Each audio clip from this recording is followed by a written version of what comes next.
মানুষকে মহব্বত করে। আমার নবীজি এত সুন্দর ছিলেন, এত সুন্দর ছিলেন। হযরতে বারা নবীজির একজন সাহাবী, নাম হলো বারা। সুইলাল বারা আন ওয়াজহিন নবী সাল্লাল্লাহু আলাইহি ওয়াসাল্লাম। আল্লাহর নবীজির চেহারা সম্পর্কে নবীজির একজন সাহাবী, নাম হলো বারা। বারা রাদিয়াল্লাহু তাআলাকে জিজ্ঞাসা করা হলো, ওগো নবীর সাহাবী, আকানা ওয়াজহুন নবী সাল্লাল্লাহু আলাইহি ওয়াসাল্লাম মিসলা সাইফি, নবীজির চেহারা কি তরবারির মতো লম্বা ছিল? হযরত বারা রাদিয়াল্লাহু তাআলাকে জিজ্ঞাসা করা হলো, আল্লাহর নবীর চেহারা কেমন ছিল? তরবারির মতো ছিল কি?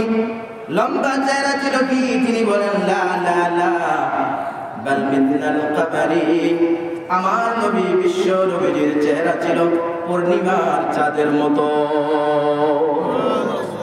কত সুন্দর ছিলেন। মানুষ সুন্দর দেখলে ভালোবাসে, তাহলে সুন্দরের কারণে যদি একে অপরকে ভালোবাসতে হবে, তাহলে সবার আগে ভালোবাসতে হবে নবীজিকে। কথা ঠিক কিনা?